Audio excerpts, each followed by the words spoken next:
Hello, everyone. This is Mark Dirks from ACRL and Choice. Looking at the clock, we're right at our start time today. But before we kick things off, I'll take just a second here to do a quick sound check with all of you folks out there. If you could drop a line into that Q&A box to let us know that you're able to hear us and see us and all of that sort of stuff, we'd really appreciate it. And before we get started, I just do a quick sound check with each of our speakers. So if you'd like to maybe say hello and where you're calling in from, could we start with you, Florencia? Hi, Mark. I'm Florencia Boero. I'm calling from Buenos Aires, Argentina. Great. And Somia, if you'd like to say a quick hello. Hi, Mark. I'm Samia Swaminathan. I'm calling from Berkeley, California.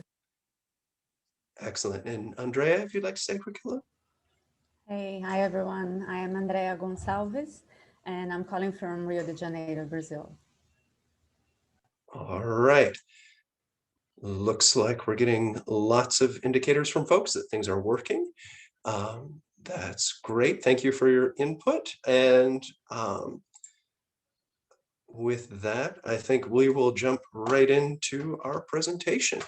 So thank you, everyone, for joining us today. As I mentioned, my name is Mark Dirks, and on behalf of ACRL and Choice, I'd like to welcome all of you to our program today, which is Elevating Women in Science, and it is sponsored by Springer Nature. Today's discussion is one in a series of sponsored webinars from ACRL and Choice that addresses new ideas, developments, and products of interest to the academic library community. Free to users, the structured 60-minute live presentations provide the opportunity for interactive discussions of important new issues and developments in academic librarianship by librarians, vendors, authors, and other interested stakeholders.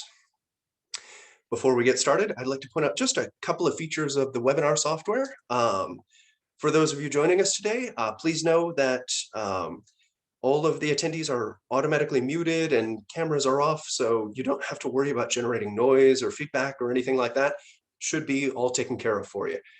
In the main area of the screen, hopefully, as you can see, you should be able to follow along with today's presentation materials.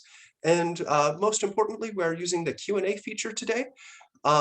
Please use it to ask questions of the speakers. At the end of the presentation, we'll have a dedicated Q&A session, and we'll try to answer as many as we can get to. However, we often don't have enough time to get to all of those questions that we get.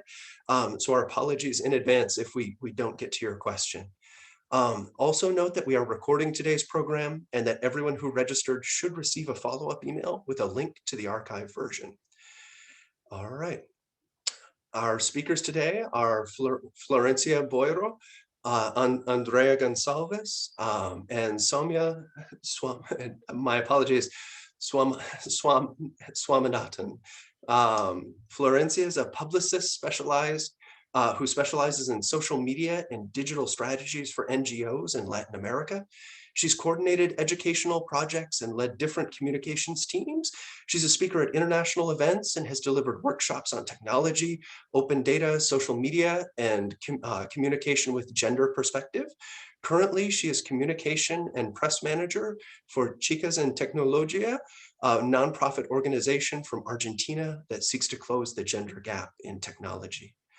Andrea is a librarian and researcher in scholarly publishing and racial studies. She has an extensive career in information management, and her areas of expertise include scholarly communication, electronic publishing, and citation metrics.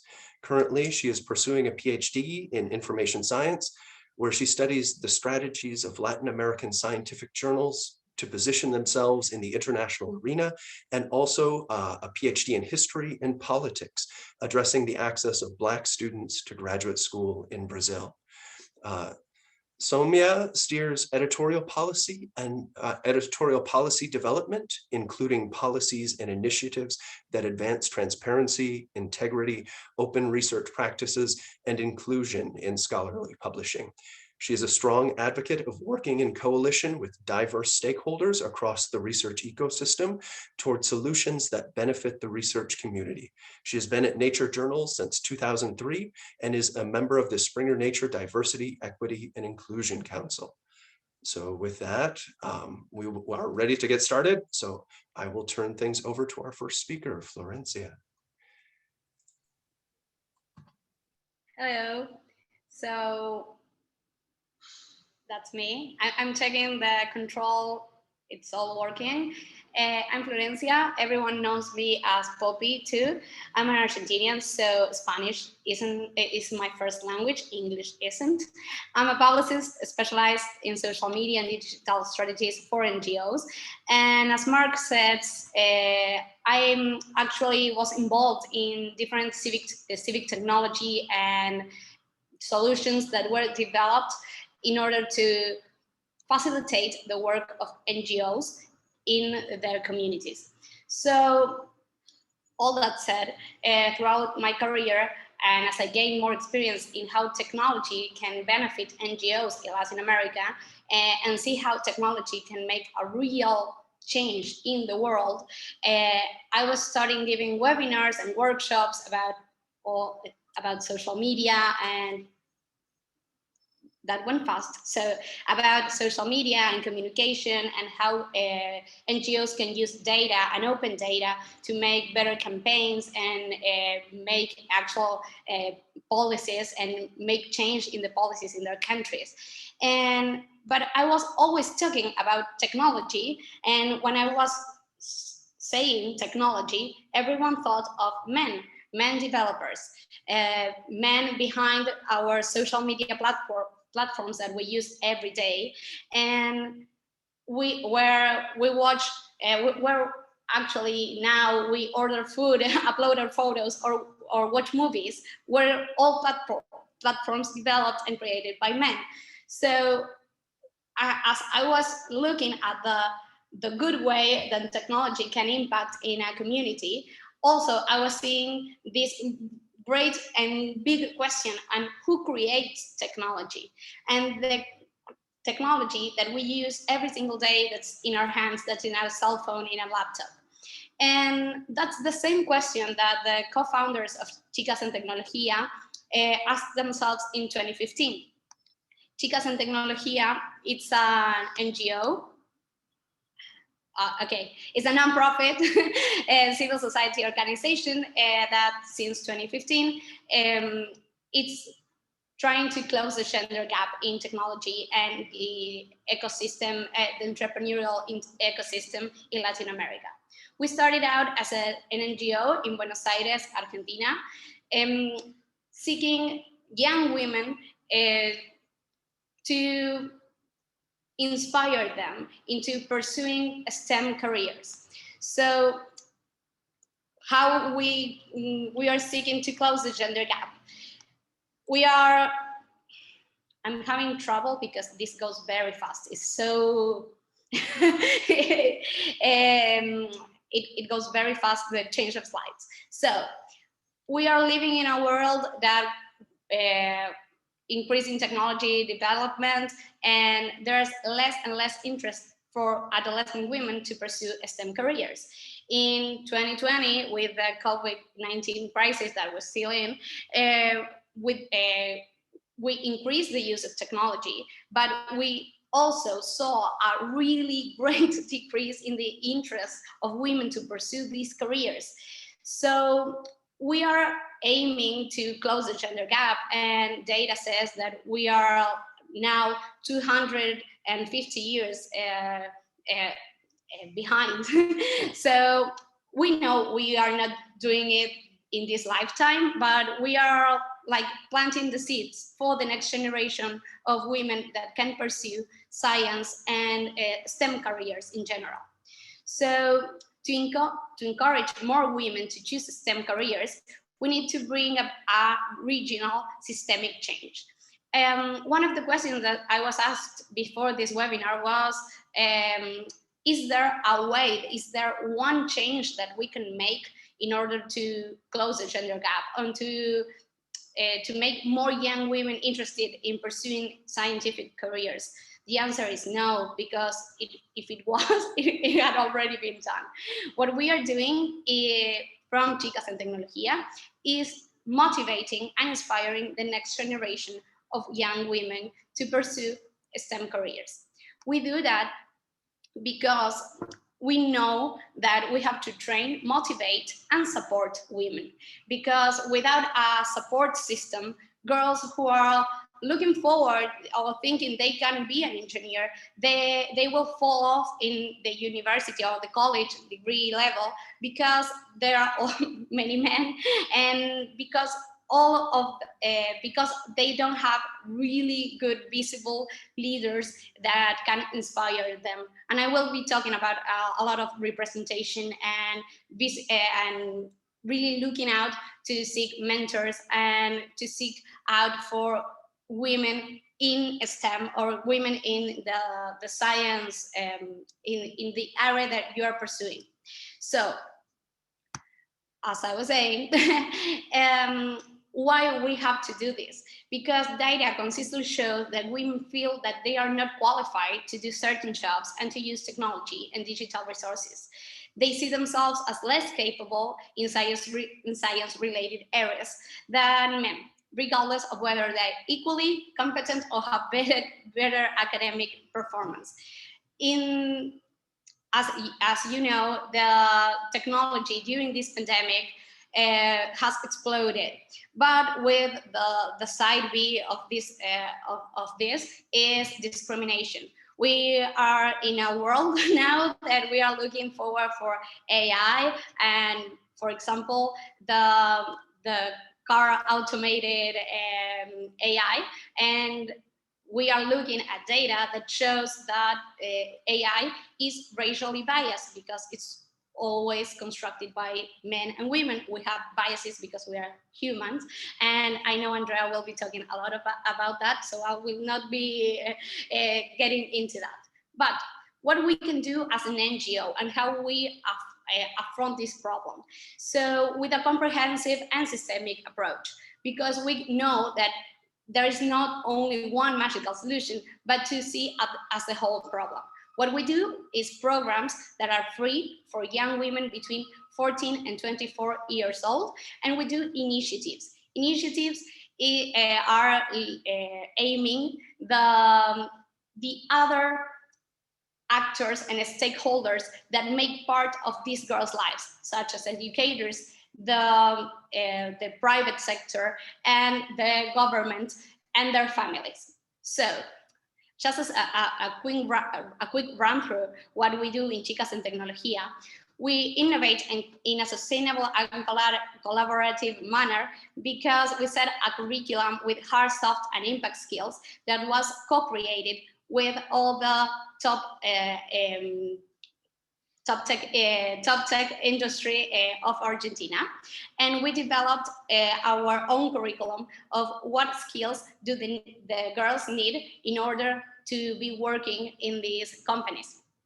So this is a quick run through our programs that aims to train, motivate, and support the girls that go through all of our programs. And we built a community that that gives the girls access to mentorships and scholarships in order to pursue what they want to pursue.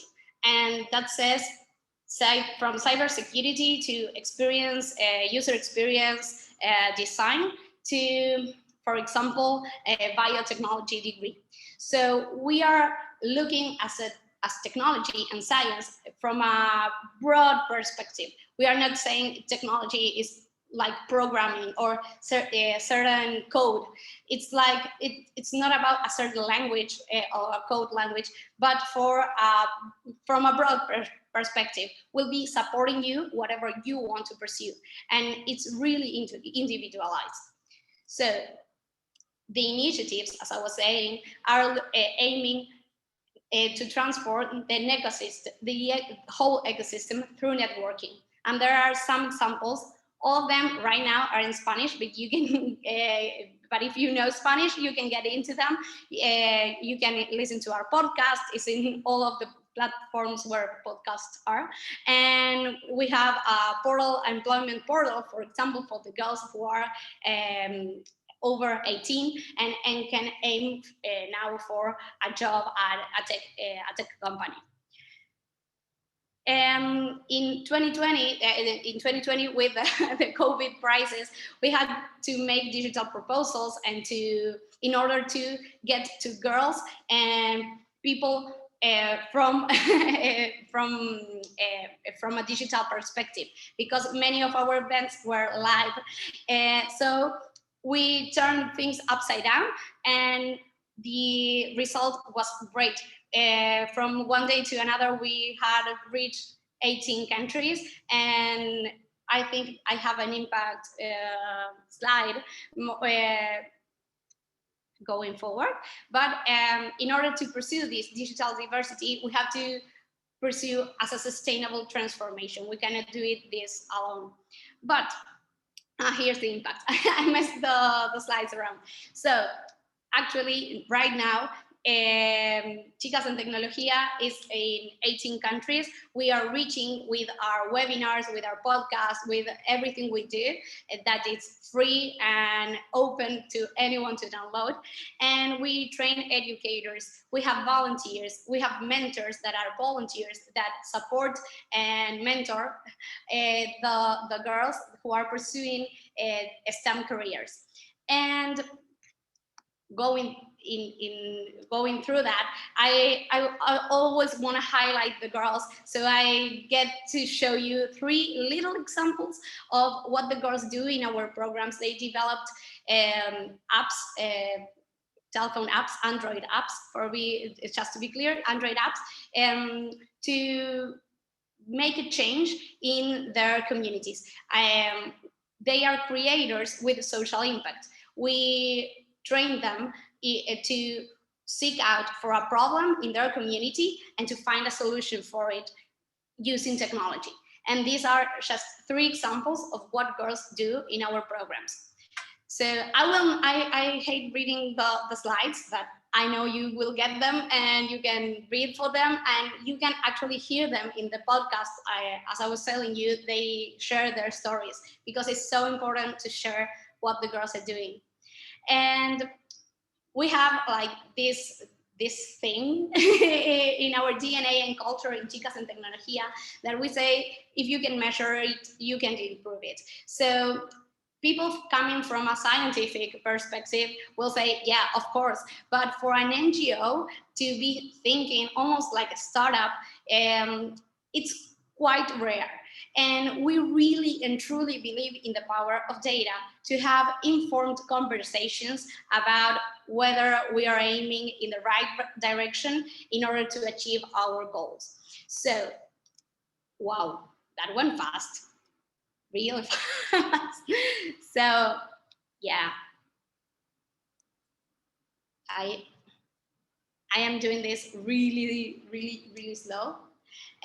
So we had to create our own research project and our own research team within Chicas and Tecnologia, because there was, when Chicas and Tecnologia was created in 2015, there was no data from Argentina nor Latin America of what the problem was, how big the gender gap was in technology.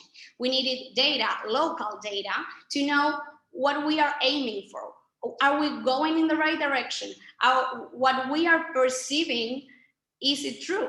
That we hadn't had data from Latin America. We had some studies from United States and Europe, but we didn't have a local data. So we went for it, and throughout these years, we developed many different projects of investigation and research projects from women programmers. That's the first one, and all of these are the data, I mean the CSV, it's open data. It's totally free to use, and you can download it and use it and build your own conclusions on them.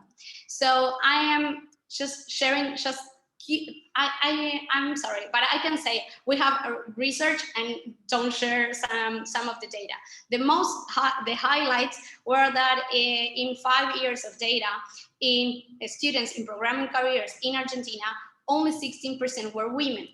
And the new enrollments in programming careers by gender, you can see how little women are getting in these careers. So we build up from that investigation and went on with a potential with barriers to get all women in STEM in Argentina. And this is how it went. Only 33% of the people who are pursuing STEM careers in Argentina are women. And we actually built these differences between what's an engineer degree, a bachelor's degree. The educational system in Argentina is different. So we have we tried to make it up to make the comparison with what can be a bachelor's degree. And this is really important, the inequity in the access to the leadership and decision-making positions that it's made for the women that are working right now in the scientific field in Argentina. And we work with the MINCIT, that's our Ministerio of Ciencia y Tecnología. That's a national resource. So a national government entity, I'm sorry. So we are looking through this data. We are aiming to build on more research, because we know when we have data, we can ask questions to the data and we can build new questions. So it's an open question for now for us. This is the research and the data collection that we made last year about the skills that the young women think they need to get into technology and what the tech industry actually needs. That's Conectadas con el Futuro. And the one in the middle is how women use and perceive their use of their cell phones. So we are not only working with our own data, but collaborating with others. We are part of the Equals in Tech the Equals in Tech network, in order to collaborate and give data of Argentina and Latin America to make and build better investigations throughout the world. So this is the last bit. I'm going really fast because I see the time is ticking for me, and I really want to hear the Andrea and Samuel. As technology increases, there are fewer women study and working in STEM, and these are the principles, the main findings that we had in the research that we published last year. So we need to encourage more women and young women to get in these fields, in the STEM fields. So yeah, as I was saying, young women can choose what they see, what they can see, and they can experience. But if you don't have the experience, if you don't have first-hand experience on building technology, you can't believe that you yourself can be a creator. So last year, in 2020, there was this regional program where more than 200 girls from 15 to 19 years from Argentina, Chile, Colombia, Mexico, Uruguay, and Peru participated. And we asked them at their moment of enrollment, are you interested in studying career related with STEM? And by the end of the program, 92.3% mentioned the importance of learning about the gender breach in technology, and the change of perspective of if they would be aiming a STEM career was about 50%. So that's a great way to put it into data, into what girls experience through our programs and initiatives. But in order for you to get some insight in what you can do, we have this saying in Chicas that speak up and show your work. See and experience should not be there, but speak up and show your work, because you know, as girls, we don't know, as girls, as women, and many people don't know that the first person to ever make a program in the history of humanity was a woman, was Ada Lovelace, or Hedy Lamarr was the person that invented the technology for which now we have Wi-Fi. So we need to be able to see these women leaders through the history that were silenced, but now for doing like right now, who are the scientists, the leading scientists? Are we writing with gender perspective? Are we showing the work of women and what women are doing in the scientific field? So yeah, representation matters. So we have to be able to see the women that are doing right now and developing the new technology and new scientific discoveries, because they can inspire the next generation of young women that are looking up to them and that are looking someone that looks like them to inspire them and like to build on this. So yes, show your work.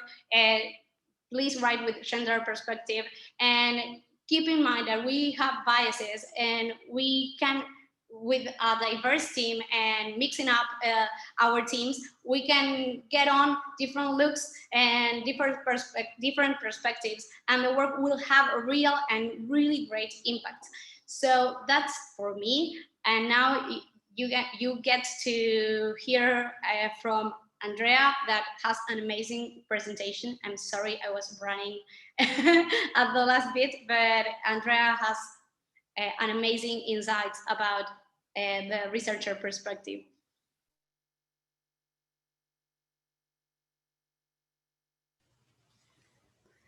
Wow, it was lovely to hear about Chicas in Tecnologia. Perfect. Thank you so much, Poppy. I guess we have some initiatives like this in Brazil too, and I wish you guys were here, although we have this language barrier to our countries who are so close. Well, thank you so much for inviting me for this webinar today. I am going to talk on the subject of elevating women in science, but from an individual perspective. I'm not representing any institution or initiative here, but I'm talking about my experience as a librarian and a researcher on the subjects of diversity and inclusion. So let me see how it goes with the slides, because again, here we go. So I was very happy to be invited to reflect on those issues, because it made me realize how much it is entangled with my subjects of study and in my experience as a researcher. And sometimes we're not even conscious of how much we are dealing with these issues of diversity and inclusion of women, and in my case of also as Black women in science. So I have a career as a librarian, but I'm also a researcher. Right now I'm pursuing 2 PhDs, one in information science at the Federal University of Rio de Janeiro, and another one in history and politics in the Getúlio Vargas Foundation in Rio. And I'm also an editor-in-chief of academic journal Mosaico, which is the student journal in the program of history and politics in Getúlio Vargas Foundation. So I'm going to talk from those places with this many hats that I have. First, to start telling you about, maybe you don't know very much about the situation, the socio-economic situation and population in Brazil, but if you start thinking, what are the odds in Brazil for a Black woman, suburban, to go to the university, to a graduate program? And what are the odds for someone to go to 2 graduate programs, as I'm doing right now? And here I'm saying, as Poppy said, I'm speaking up and talking about my work. Right. So it's not easy because of all the socioeconomic barriers that we have for Black people and for Black women in the country to reach graduate school. And once we're there, we also have to face several experiences of racism, of sexism, which are frequent in all social spaces that we are, and they do not disappear in academia or just because you have a title or because you're a PhD student. So you have to deal with all of them all the time. And I'm going to talk more about this in my experience in one of the programs. So as women, and especially as Black women, I think we are continuously questioned about our presence in our spaces. So what are you doing here? Why are you here? Do you really belong to this space? So these are challenges that we have to face almost every day when you're a researcher or you're a scientist in the academia, in the university. And also, oh my God, well, something happened here, but I think we have the numbers anyways. I just wanted to bring some numbers about the parity or disparity of gender and race in Brazil. So from a study, not so recent, 2018, but from this study, which is related to one of my lines of research, we can see that the gender parity of graduate students in Brazil, it's not so bad for us women. So we can see that we have 6 out of 10 students, graduate students are women right now, which is not bad for us, but we know from other data that most of these women are in social sciences and humanities. So as Poppy just said, women in STEM are very rare still. So most of the women that are getting to university right now, they're going to the social sciences and humanities studies. But when we look at the parity, the racial parity of those students, we can see that only 3 out of 10 are Black. That's considering men and women, okay, all together. So this is not what we would call diversity, right? And do I feel included? No, I don't. I don't, because I don't see myself represented when I go to the university. I don't see other peers that look like me in the spaces that I go to. And this is very important, as Poppy said, that we have role models, that we have people that we can look up to make us feel possible, make us feel that it is possible for people like us to be in this space. So I'm going to start talking about my librarian side in the information science program that I go in the Federal University of Rio de Janeiro, because my background is in library science. So this is what I've been studying all along. Most of my career was connected to scholarly communication issues. And most of the time I was researching and dealing and working with scientific journals published in Latin America. And now my research subject is on national policies for the internationalization of the scientific journals in Brazil, Argentina, and Mexico. So this is pretty much what I'm trying to ask. No, what are we doing, or how can we do something to include this science that is produced in Latin America and is published in those journals? How can we include them in the international conversation? Because we know that they are not. So just to give us some context about the science production, science outputs in Latin America, Latin America is a pioneer in the open access movement, because we're talking so much about open access today. But we started open access like back in the 90s. And if you look at data today, you can see that Brazil has more titles in open access than any other country in the world. So most of our research is in open access. And when we started this movement, and I was part of that, like back in the start of the 2000s, the aim was to expand the presence of those journals outside the region, to give them visibility, to make them reachable and available for other researchers to look into it and use our research results and cite our results. But this is not exactly how it worked out. Today, we have in Brazil like more than 6,000 journals, scientific journals that are peer-reviewed in all areas of knowledge. But from all of those titles, only 72 are indexed in Science Citation Index, which composes Web of Science.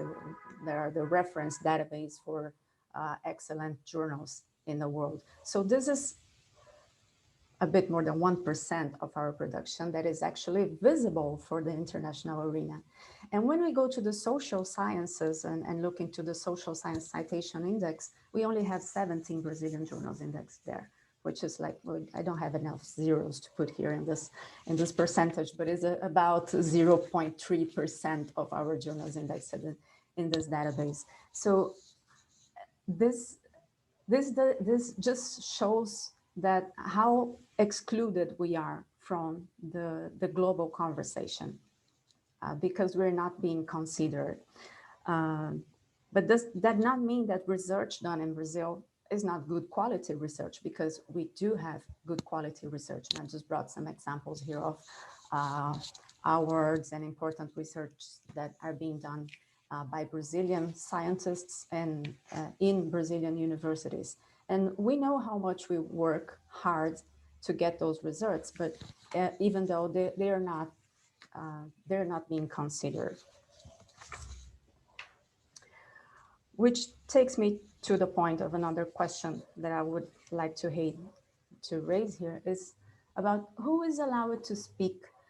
And we've been talking a lot about this recently in many spheres, like among women, among Black people, about being able to speak, being able to have a voice, right? And my feeling is that the Latin American researchers and journals, they do not have a voice.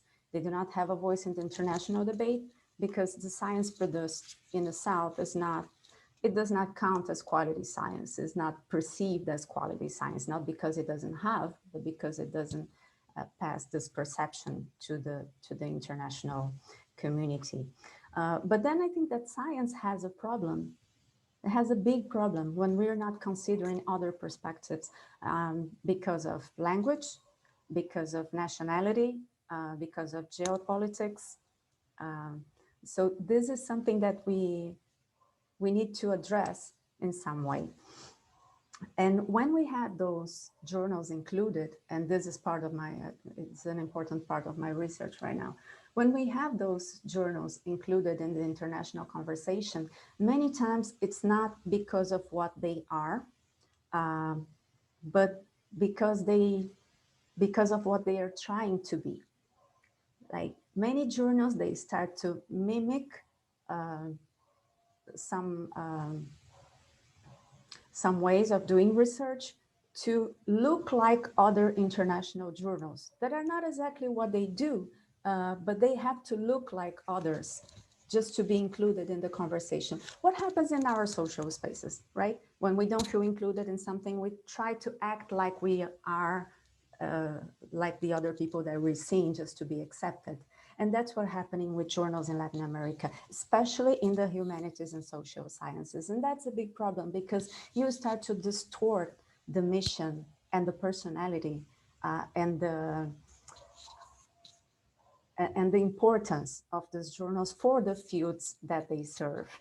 So what are the implications in this kind of behavior to the journals itself, to the academic community that publish in this journal, and to the field, to the scientific field? Because you start to foment other kinds of behaviors that are not natural for this group of scientists or for this community.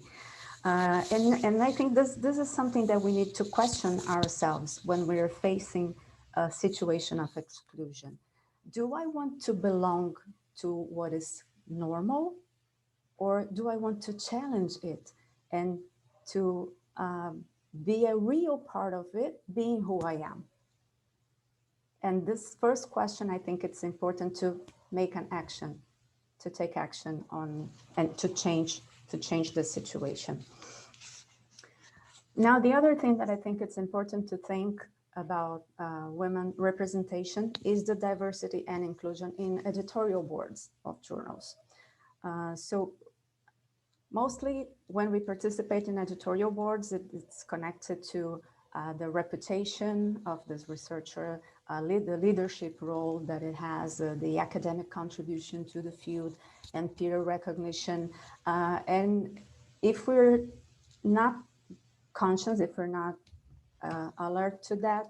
Most of the time, we're going to relate these terms to men and say, oh, scientists, men scientists have a reputation, they have leadership, they make contributions, they are recognized. So when we see women in editorial boards, we have a role model to look into. We have those values being recognized in women. And I think this is very important. The presence of women in editorial boards is important for the diversity and to bring innovation, to bring a different perspective, not only for the science, but also to give more space to other women to participate in the editorial tasks, like as authors, as peer reviewers, and in other roles. One of the researchers that I was looking into to prepare this presentation was a study made with the biodiversity conservation journals that are indexed in Web of Science. These are 31 journals. And the researchers, which are mainly women, they realized that this editorial boards in this area had twice as many men as women in their editorial boards. So about 28% of the editorial boards were composed by women, and only 9% were editors-in-chief. So again, this is a problem. And I think Salmia is going to talk more about the initiatives for diversity and inclusion of women in the publishing area. And then, well, my other hat is as an editor-in-chief of this academic journal, which is made by students in the Getúlio Vargas Foundation. It's called Mosaico, and it's a social sciences and humanities journals. It's a kind of a mosaic of subjects, but in the editorial boards, we are also a mosaic of people. We try to make it as diverse as we can, bringing in students from the masters and PhDs students. And we recently had a renovation in the editorial board, and now we are 60% of editorial board is female, which is very nice, but only 2 of us are Black, being myself one of them. So that's the other part that needs to be addressed, and it reflects that those numbers that I brought at the beginning, that Black students are not a common figure in the graduate schools in Brazil. And I would say, especially in this program. Now let me talk about my researcher side, because that's when things get Black or not. What is really weird is that it's not surprising that we only have 2 Black students in the editorial board of the journal, because this institution is an elite institution. It's one of the most prestigious social sciences schools in Brazil, where about 90% of students are white. But again, we don't have these numbers exactly, because even though they're mandatory and there's a national database that collects those numbers of color and race of graduate students since a few years, this database is closed and no one has access to this data, which places a big problem for my research, because that's my subject of study. But again, as Poppy said, if you can't measure, you can't improve it. So what's the meaning of having data about race and color of graduate students if no one has access to this data and no one can start making policies and other affirmative actions to change these figures? That's very, very important and very preoccupating. But what I can say for sure is that 100% of faculty is white, because I can see that. And that's, I think that was when I applied, when I joined the program, was the first time that I really felt and I could really see what is exclusion, because that's how I felt. I joined the program with another research project. I was going to study scientific journals in history. And that was my original project. But once I joined and I saw that environment, when I didn't feel represented at all. We were really very few Black students, and that made me change my mind completely and change my research subject as well. So I saw an opportunity to be at the most prestigious social sciences studies school in Brazil to study about the presence of Black students in graduate programs. And I think it's a place where we don't have a line of research on that. We don't have researchers in the school that are specialized in this subject, but I saw an opportunity to showcase our situation, to show them, to show that community that we are there and we exist and our research matters. We all matter, right? So it was my process of becoming Black, to assuming myself as a Black women researcher. And then I started to look into the subject choices of those students, because especially, well, my area is always the social sciences and humanities. And we can see that many of the Black students that go to graduate programs, they will try to study Black issues or racial issues. And this subject choice can also bring some other questions behind it. But anyways, when we look at the numbers, we can see that those students, we are finding our voice, we are finding our space mostly inside the university. Those numbers go until 2011, and part of my research is to update this data until 2019. But even though 10 years ago, we can see the rise of the numbers of Black students studying racial issues in Brazil. And most of them are women. The gray line are the women, and the darker line is men, goes by men. So we can see that women, we are dominating the field of racial studies in Brazil, and this number is still growing. So that's a good figure to look into. But it's that same story when we talk about inclusion. I've heard this story many times, and you may have heard that before too. But inclusion is not about being invited to sit on the table. It's about you being able to speak at the table when you're invited. So I think at this moment, we Black students, we are invited into the university. We are being allowed to be there and do our research. But I don't really feel that we have a voice and that we are able to talk about what we want to talk. Not right now. Well, I'm almost at the end because I know we're going over time here. But same way that we're talking about who's allowed to speak in academia. Maybe we, Black students, because of race, because of color, because of social status, we're being led, most times we're being led to keep into the field of racial studies. But why is that? Is it that many people think it's obvious, like, oh, you're Black, you're going to study Black issues. But I think it shouldn't be like that. I think we should be, I'm copying Poppy in so many things here. I think we should be free to pursue what we want to pursue. So we could be studying anything. We should be free to study whatever subject that we want to. We are not, we shouldn't be limited to the racial studies, but that's what happened many times. When you go to graduate, you say, okay, you can be here and you can talk, but you can talk about yourself and you can talk about your people. Not more than this. And that's the main question that I'm investigating right now.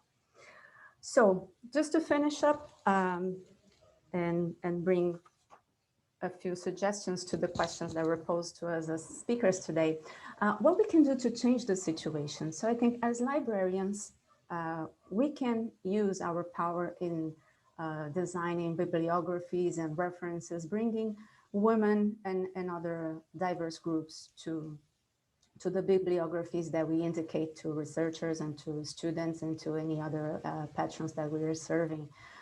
We can also work in our collections to make them more diverse, bring programs and services to the library that will highlight this diversity of the community that we serve, and specific programs to serve those communities that are diverse. And also have attention on hiring staff that reflects who we are serving, and think that that is really important. As researchers, what I found out in the last few years is that first things, we have to be really conscious on the choices that we made, in the choices of subject and the choices of literature that we use and the authors that we're using and the concepts, to guarantee that we are bringing to the conversation everyone that can be brought. It's important that we start to cite women, and to say her name. Let's say, so it's very important when we're writing a paper. I can say, oh, according to Smith, 2010, but who is the Smith? Who is the Smith? Is Paul Smith? Is John Smith? No, I can say in my paper, I can write up in my paper, according to Linda Smith, and I am acknowledging that there's a woman that is being cited here in this work. So I think this is like a small step that makes a difference at the end. And also give voice to other researchers, like to bring other voices to our studies, not limit ourselves to the classics. And not to be afraid to take risks, because people will question, people will not accept you to have different behaviors than what is expected, but we have to be able to take risks on that. And at the end, and I think now Salme is going to talk more about what publishers can do about diversity and inclusion, but again, it's important that we increase women participation in the editorial roles, and also to be open to diversity in other roles of the editorial worlds, as authors, as peer reviewers, as members of the board, scientific councils, and so on and so forth. So that was it for today. I'm sorry for taking up more time than it was allowed, but thank you so much. And we talk at the end on the Q&A. Thank you.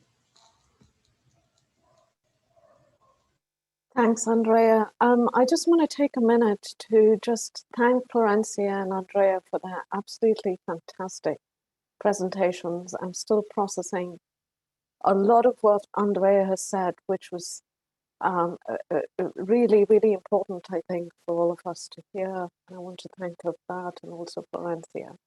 So let's see. Do I have, right.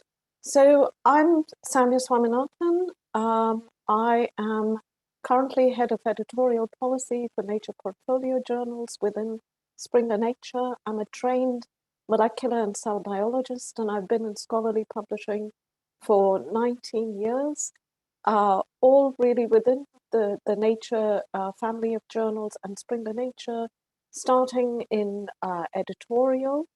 And then for the last 5 years as head of editorial policy, where I've had the opportunity to advance a number of strategic policy initiatives around reforming research assessment, raising reporting standards, as well as inclusion and diversity. I'm also a member of the Springer Nature Diversity, Equity and Inclusion Council. And so as an organization, Springer Nature, we really believe that we have a responsibility to advance the values of diversity, equity, and inclusion in the scholarly communication landscape, and to use our networks, our influence, and our platforms to promote these values in the research community and in the publishing industry. So today I'll tell you a little bit about the work that we're doing across the Nature journals as well as Springer Nature to elevate and amplify the voices of women in science. And then I'll also tell you a little bit about the work we're doing internally as an organization to promote women and advance women within the organization. So, right. So in 2019, the Nature portfolio of journals launched our diversity commitment, and a centerpiece of the diversity commitment was to increase gender diversity and representation of women in our pool of commissioned authors, in our pool of peer reviewers, and for those journals that have editorial board members, particularly across Springer Nature, to increase representation of women as editors-in-chief and editorial board members. So that increasing representation is a centerpiece of our diversity commitment. The other really important aspect of our diversity commitment is to use our journals and our platforms to amplify the voices and perspectives of women in research, and to really use our platforms to draw attention to issues that affect researchers broadly, but have a disproportionate impact on women.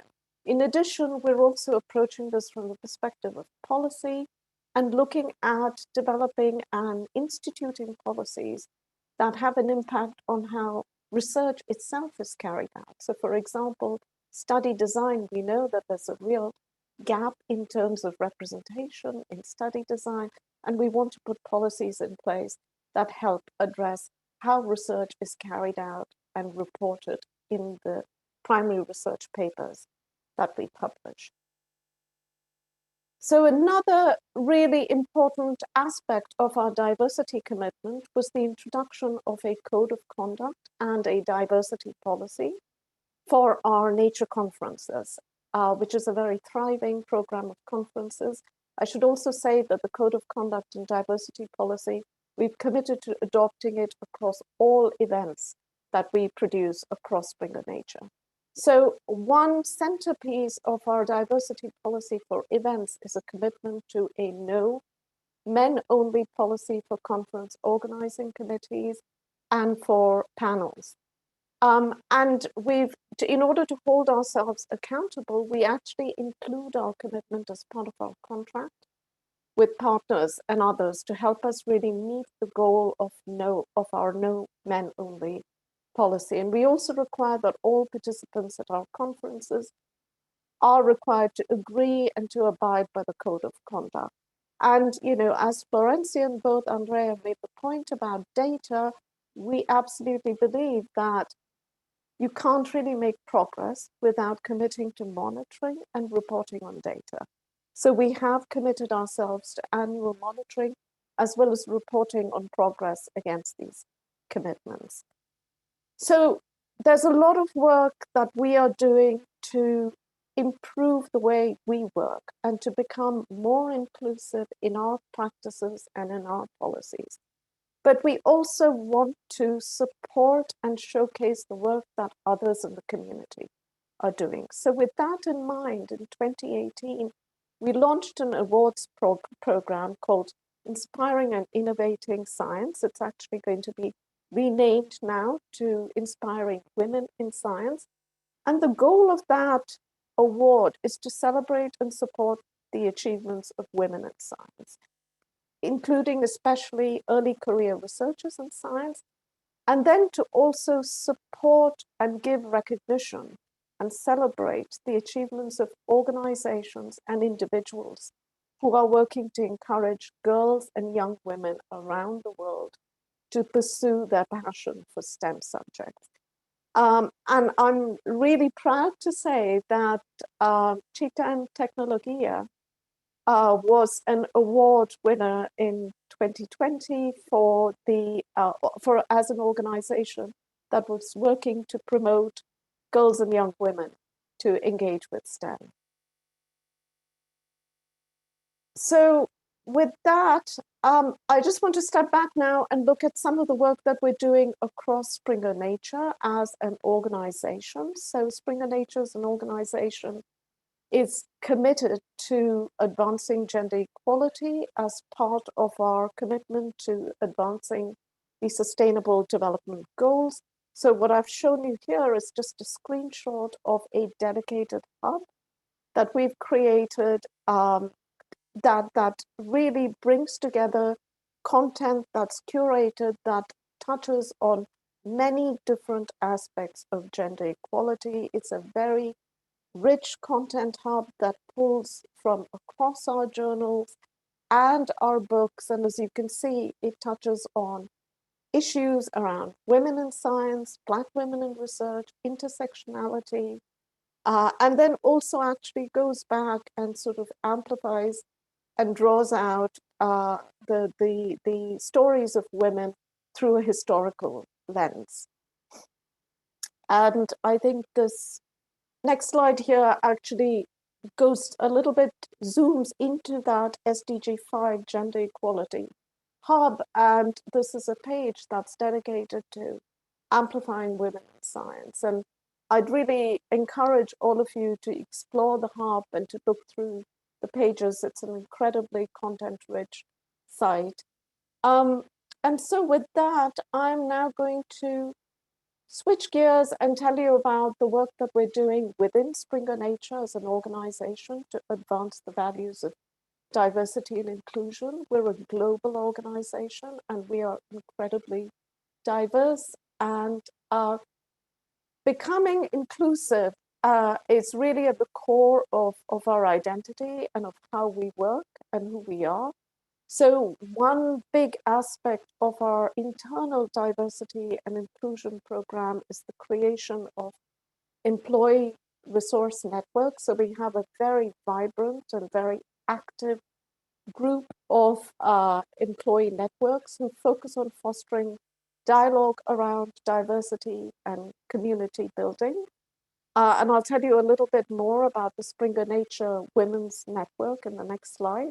So as an organization, to really underscore our commitment to gender equality, we've committed ourselves to setting global targets for improving gender balance in global leadership positions across Springer Nature. So we've committed ourselves to having 45% of leaders in the top 3 tiers of the organization be women by 2023, and that's an increase from 39% in 2019. And we've introduced a number of initiatives that are going to be broadly supportive of our mission to be a diverse and inclusive workplace, but that also are going to be really important for supporting women within the organization. So one is a recruiting checklist. We know that, this is, of course, one of the most important steps where we can bring these values of diversity and inclusion to bear. So we've created a D&I recruiting checklist that supports hiring managers to start actually with building a diverse candidate pool and then to really manage inclusive hiring processes. We've also introduced 2 mentoring schemes, one for mid-career parents and caregivers, and second for mid-level managers in locations currently underrepresented in leadership. And then just to tell you a little bit more about Springer Nature Women's Network, this is an incredibly passionate and energized network. I think it's the largest network we have. It's a global network, and we have about 11 chapters around the world. Our latest chapter was actually launched in Egypt. And the goal of the network is to provide a forum to promote gender equality and promote self-defining women across Springer Nature to achieve their personal and professional ambitions. And they have a very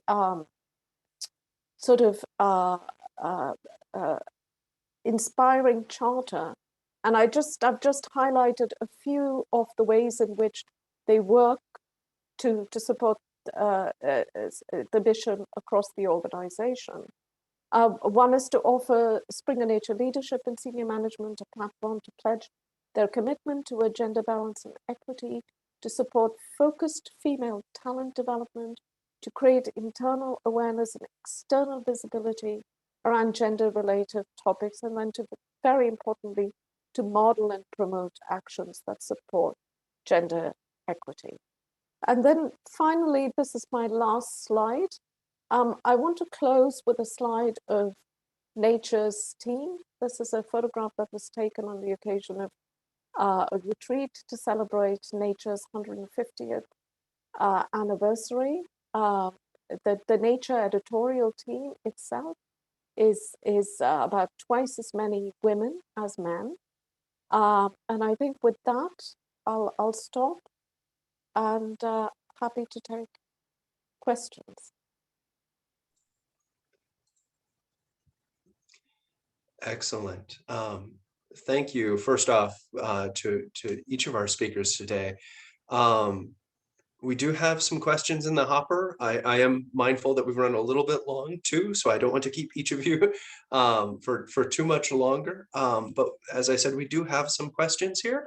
So I thought maybe we could just take one or two of those. One that might be easy to answer, hopefully. For you, Samya, is what was the website again that you mentioned? Would you mind saying that one more time for us? Actually, I've got it. It's a content hub that's focused on SDG 5, gender equality. And I think it might be easiest actually if I sent you a link by email. Yeah. Absolutely. And we have the link here, and I'll drop that right on the question. I believe that's the right one. If Saskia has provided it, I think so. Folks should be able to see that there. And maybe one question that came in for Florencia earlier in the presentation, and it's I think maybe a big question, so maybe we don't have the answer for it entirely, but Prajwal asks Florencia, what is the understanding of the root cause of, for example, AI being gender biased? Is it not true that unless the root cause is identified, the solutions will be subscribing to the sort of existing gender binary framework? Is that something that you feel like you can talk to Florencia, or Well, I can give you an example it's being reported, and there is more information. I'm not a specialist in this subject, but it's really interesting when we put on the AI the hope that it can be released from the biases that we have as humans. For example, I think it was Amazon. Amazon made an algorithm to filter the curriculums, the CVs of people in order to filter, to be more efficient, and to know and to avoid the bias in the people that were aiming to hire for the developer's position, for a software engineer position. So they made an algorithm to filter the curriculums so that there was no gender bias. But how do you train that algorithm? Okay, with the previous hires, but our previous hires were biased. So they found out that the algorithm was only giving curriculums with that were men, that were white, and even the curriculums of white men that were involved in some way with an NGO or a volunteer in order to achieve gender equality, or made or was something said about gender, they were excluded. So we need to be aware of that. Making an algorithm or an AI is not always the solution, but we have to keep on looking at these kind of examples to be able to identify and correct. One great thing about technology is that we can correct the algorithm, the code, and learn from our mistakes. So yes, we have to keep an eye on that kind of cases to see what we can learn from them in order not to repeat them. We have this sort of in Chicas and Tecnologia, like these kind of examples when things go wrong or were gender biased, like for example, the creation of the security belt. That's a great example of the airbag and the security belt, and how they were biased against women and children in the early steps of the airbag development. And we keep on updating those because the examples keep changing. The Siri had some issues at a time, and now it's time to see Cortana. What are the issues with Cortana, with the Google Translate? Is it biased? So we keep an eye on these kind of examples, but we can always improve. And that's the great thing about technology. We can build on them and keep looking out for these kind of things. And I saw that was what is gender perspective, is keeping an eye of all the problems that we are not seeing because we are not part of that group. I cannot speak on behalf of Black women in Connecticut, for example, and I don't think any one of you can speak for Latin women in Buenos Aires, Argentina. So we have to be aware that we have biases and look for the best people to help us solve them and go through them and have a better outcome. We can always keep on learning, and that's the main goal. Excellent. And kudos on rolling in another question into your answer as well. That I see has come through. We have another question here, and I will not keep folks too much longer. My apologies for going a bit long. I know at least for some folks it's coming on lunchtime. But I do think we have a really good question here from Audine that references an earlier question. And Audine says, I have a similar question to that of Carol. Once a woman has made it to a higher position, she is often expected to be part of many committees and activities to ensure gender balance. These activities aren't valued as much as publications, for instance, possibly slowing down her career. Do any of you really on the call, I think, have ideas or experience on ways to sort of navigate that, and any additional thoughts? and so since I can I do not want to silence my colleagues, but they can jump up if they think they can answer. Our work with companies, mainly because we have our main sponsors are tech companies from Latin America and Argentina.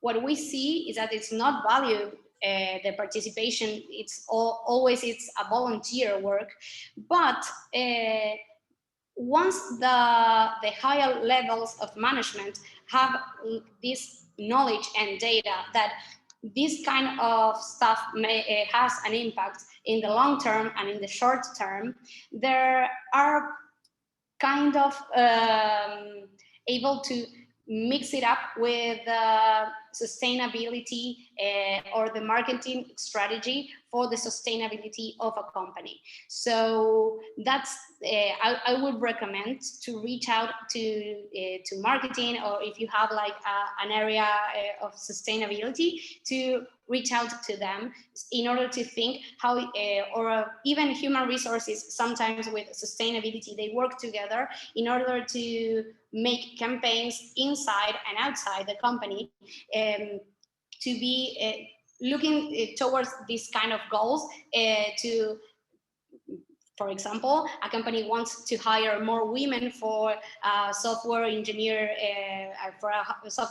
position, and they can mix it in, in the budget. So this is paid for with an action, a campaign, maybe a workshop within the company, or reaching out to an NGO to finance these kind of programs, or a program to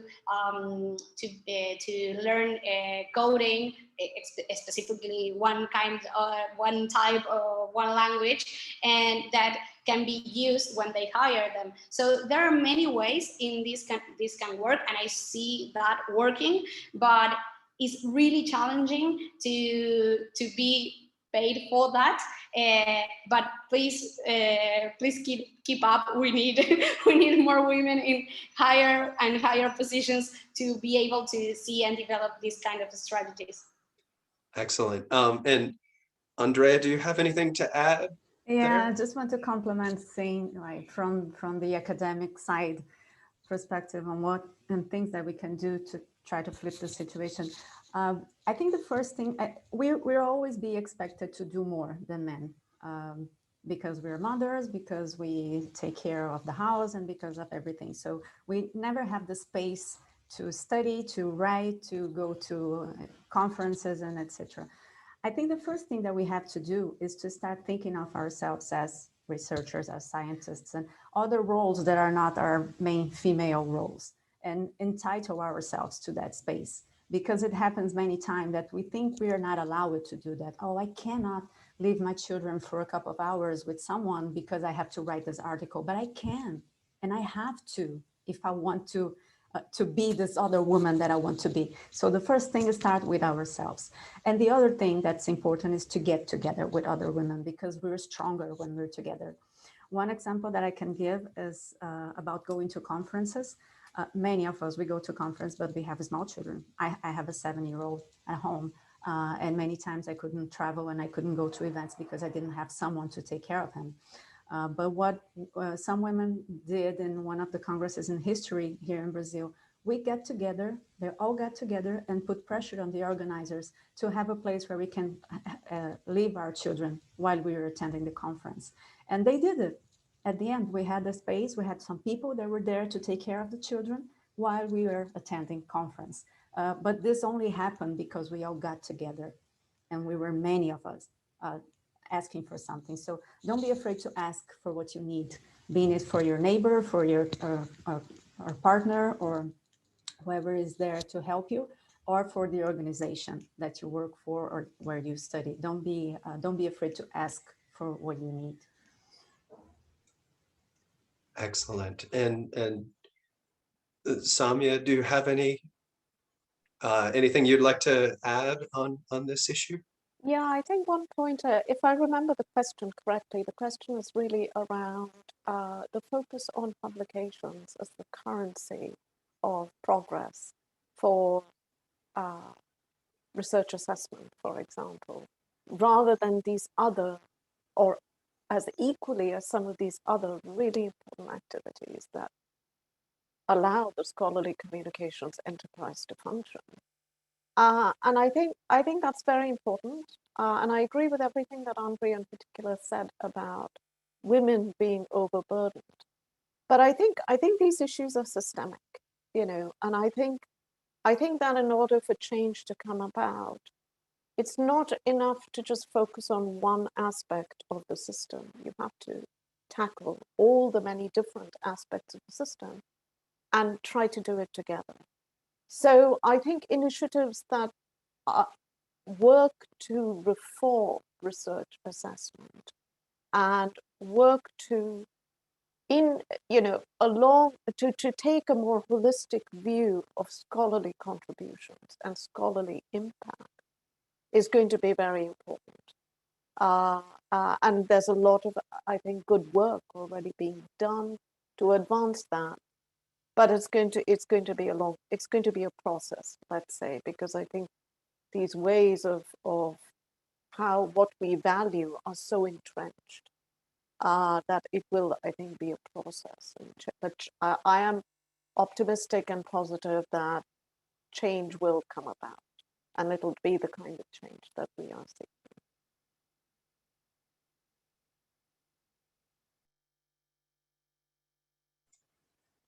Excellent. All right. Well, first off, thank you so much, Saumya and Florencia and Andrea, for your time. And I think you can see in the Q&A that just the appreciation for the presentations that you have put together and given today. We really appreciate it. And as I also would apologize for running long, but I think it's been just a really interesting and fruitful discussion. So thank you for running along with us as well. I will wrap up here shortly and just remind folks that we did record the session. So if you missed any part of it, you can get that first thing tomorrow, likely. And if you have a moment just to take a quick survey that should pop up in your browser. We would really appreciate your input there. And thank you to all of you out there for joining us today. We appreciate your doing so, and we hope in the near future to see you on another presentation. Thank you so much. And once again, Somia and Florencia and Andrea, thank you for your time.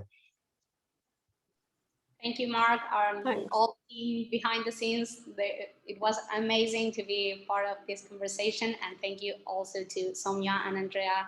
Listening to you is really inspiring, hearing other women so talented. So thank you so much. Likewise, thanks a lot. everyone.